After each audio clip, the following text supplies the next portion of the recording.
We got some Dolphins roster moves to break down here on the show today. I am Nic Rohloff. This is Dolphins Today by Chat Sports. Waiver wire claims have gone through. Miami made one claim that we will talk about. It is a wide receiver, which we did expect Miami to add to that position group, at least in some form, after the initial 53-man roster was revealed to only have 4 players on it in Tyreek Hill, Jalen Waddle, Braxton Berrios, and Malik Washington. But we'll also talk about some of the players Miami did not claim and if they could still go out and sign some of other players. We'll also go over the initial 6 players signed to the Dolphins practice squad because you get up to 16, so there's still 10 spots available. All right, the one claim that Miami ended up making is wide receiver Grant DuBose, who is a former Green Bay Packer and a former UNC Charlotte 49er. Grant is going to be added to this 53-man roster, and I actually kind of have a sneaky feeling he could play a factor on this team throughout the entire year due to his value on special teams and his ability to block. Yes, he is an excellent blocker. At least he displayed the ability to do so during training camp over the past 2 seasons with the Green Bay Packers. We'll discuss more on him in a second, but like the video to welcome the newest Miami Dolphin to the roster. If Grant is just searching up his name on YouTube and stumbles across this video, I want him to know that the Dolphins fans are welcoming him with open arms. So hit that thumbs up icon to welcome Grant DuBose to the active roster. All right, as we get into DuBose here, he is a former 7th-round pick from UNC Charlotte by the Green Bay Packers. He has not played in a regular season game in his career. He was elevated for just one. It was week 17 in 2023. And then in 2024, he ended up playing the preseason with Green Bay, tallied 5 receptions, 66 yards, and no touchdowns. So he has not been the most effective player in the preseason, putting up big-time numbers. But one thing that he has been able to display when I watched the film and watched some highlights on the young man, he is someone who is not afraid to get his hands dirty in the run-blocking game. There was a couple plays that I saw him come across the formation in motion, and they actually had him lead block through a hole created in the right tackle, right guard opening, and have Grant gun right through there to go hit a linebacker, safety, or corner coming down. So he's someone that isn't afraid to get in the blocking mix, which will fit really well in the Dolphins system of constant motion and having your wide receivers block. But he also is someone who gives maximum effort on special teams. I think he could be someone that is your gunner on punt coverage right away for this Dolphins roster. I don't think he's going to be someone that goes out there and lights it up for 6 catches and 70 yards during the regular season, but he will do the little things correctly, and I think he will stick on this roster through at least the first 4 games of the regular season until River Craycraft and Odell Beckham Jr. are eligible to return. That's my professional opinion, if you think that of anything here. But I am curious to see if the Dolphins add another wide receiver, because the roster currently sits at 5 wide receivers. Now it's Grant DuBose, it's Tyreek Hill, Jalen Waddle, Braxton Berrios, and Malik Washington. Now, they do have to make a corresponding move after claiming Grant, because he goes right to the 53-man if you claim someone off waivers. So I'm not sure who it is as of filming this. We want to get this video right out for you guys, breaking down the news and the practice squad signings. So I'm unsure of who the Dolphins ended up releasing off the initial 53-man. If I had to give a projection, it could be a UDFA, potentially Tanner Connor as that 4th tight end, potentially Andrew Meyer, who is that 10th offensive lineman, the UDFA out of UTEP. I think those 2 are probably the most likely kind of candidates to get released from this initial 53-man roster, but we'll let you know when that decision is ultimately made. But it is curious to see if they will try to go out and add a big-time playmaker like Kadarius Toney or other wide receivers still available. But let me know, do you like the claim of Grant DuBose? Type Y for yes or type N for no. You might not have ever heard of him. I actually do remember hearing his name and talking about him during the 2023 draft cycle. Not going to act like he's some superstar wide receiver that's going to make the biggest difference in the world, but he will be able to do some nice things for Miami and have a role, at least on special teams.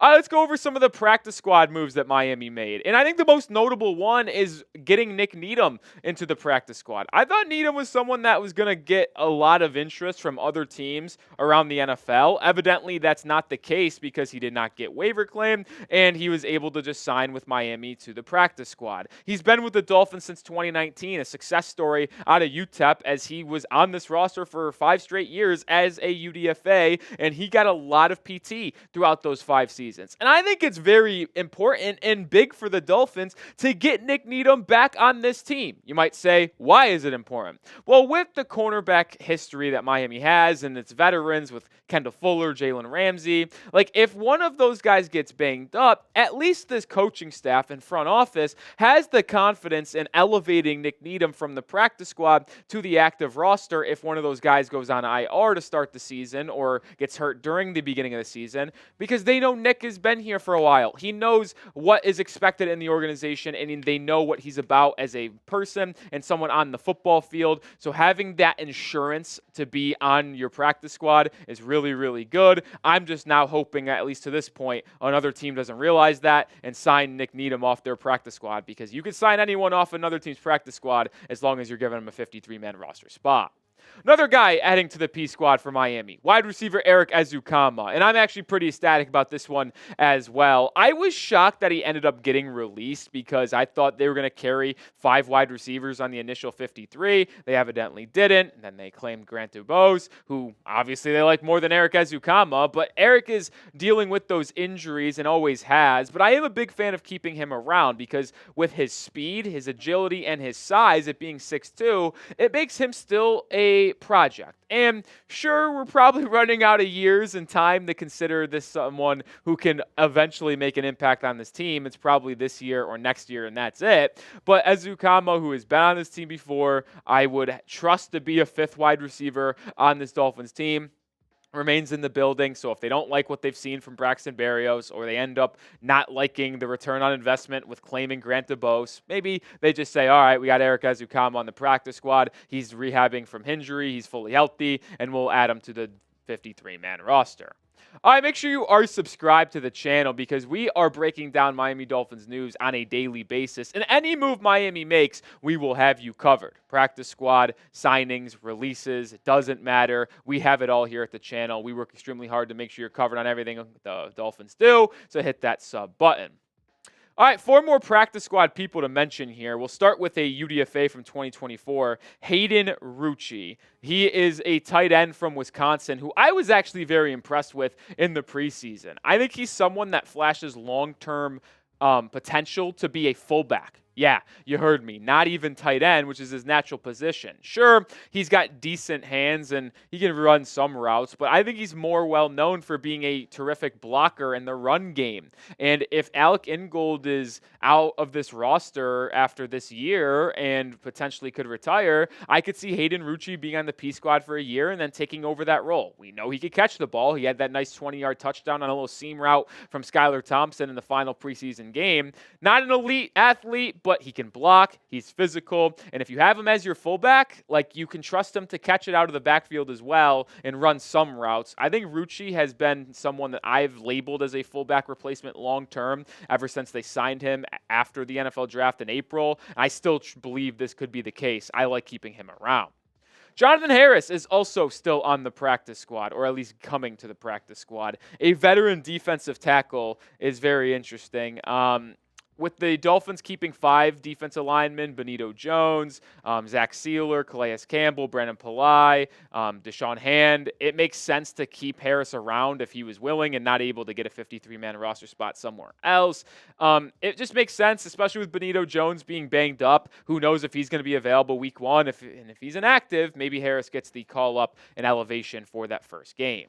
A couple more to still get to here, but make sure you are representing the Miami Dolphins in that Week 1 game against the Jacksonville Jaguars with some Dolphins jerseys. It does not matter who you're repping, but as long as you're repping the aqua and orange, you're always going to be good. Ramsey, Hill, Tua, fill-ups, doesn't matter. Get your jersey today, any size, any color, any player. Chatsports.com/Dolphins jersey is the link. It will be in the description and comments of today's video. Make sure you do it now, because if you order today, you might still be able to get it before week 1 in a week and a half. Grab your Dolphins jerseys today. A couple other practice squad guys that we do need to talk about. Jordan Colbert, the safety, who was a UDFA in this past 2024 NFL draft out of Rhode Island. And then Dequan Jackson, the linebacker, who Miami actually signed pretty late in training camp from Jacksonville after he was waived. He ultimately stays with the practice squad in Miami. Those are the 6 signings as of now. Like I mentioned earlier, you get 16, so there's 10 available spots that Miami can go out and still get, which is why we wanted to just break down the initial 6 and then come back with a video later on with the other 10. And I'll tell you, with those other 10, I'd like to see them add another wide receiver. I'd like to see them also add a quarterback to this practice squad. A lot of people speculated that Mike White, after being released, might just go to the Dolphins practice squad. He's a traitor, and he went to the Buffalo Bills practice squad. If you didn't like Mike White before, I can't imagine you like him now. I can tell you what, I despise Mike White. I hope he is a good person, but at least in the NFL terms, not a big fan of Mike White up to this point, due to the fact that he did go to the Buffalo Bills. Hopefully he's not trading our secrets. That would be quite frustrating. But with that being said, I do think there are some people available in free agency and who didn't get claimed off waivers that could really benefit this Miami Dolphins practice squad and give the Dolphins some insurance potentially for a week 1 or week 2 elevation. Some of the wide receivers available. Kadarius Toney didn't get claimed. He's still out there. I think he'd be someone who could really thrive in this Dolphins system. Yes, I know he has drop problems and off the field issues, but he is so dynamic with the ball in his hands and in space, and I feel like he would flourish in this Dolphins offense that is so heavy on motion and space and with the ball in your hands. I think he would work really well. Chosen Anderson, someone who's been on this team last year, I think he makes a lot of sense. Paris Campbell might be cooked,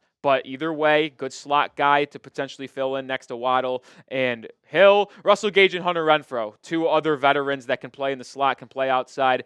These are just practice squad guys. Not asking you to go out there and give me 50 snaps on offense in week 1, but to give you at least a little bit of insurance, a veteran guy that you can trust, knows what to do in that stage, in that setting of a week 1 NFL football game, I think it raises my attention. With the quarterbacks, on the other hand, these are the top 5. And Tyler Huntley technically is not available right now. It would have to be a trade. But after the Browns kept 4, it's very evident they were going to get rid of 1. And they announced Dorian Thompson-Robinson was on the roster yesterday. So it was between Winston and Huntley. And this morning, Jordan Schultz reported that there has been no discussions on a Jameis Winston trade, which means they are probably trying to trade Tyler Huntley. I think Miami, yes, you'd have to cut someone to add him to the 53-man roster, but I would love to get Tyler Huntley in this room. I think he's better than Skylar Thompson. Ryan Tannehill is clearly better than Skylar Thompson. These other 3 have subjective. Brett Rippon, CJ Beathard, and Nate Sudfeld. Brett Rippon's probably returning to Chicago unless you offer him a 53-man roster spot. Beathard and Sudfeld could be practice squad guys. Beathard was released by the Jags or Niners, one of the 2, I can't remember to be honest, with a injury settlement. So if he gets healthy on the Dolphins practice squad, could be a good fit in McDaniel's system, which comes from San Francisco. And then Nate Sudfeld as well, same type of deal as Beathard. All right, that's going to do it for this episode of Dolphins Today. Make sure you are subscribed to the channel, because if the Dolphins do add a player to the 53-man roster or continue to make practice squad moves, which we expect them to do over the next 24 hours, we will have you covered with more videos on the Dolphins. So hit that sub button, and I'll see you then.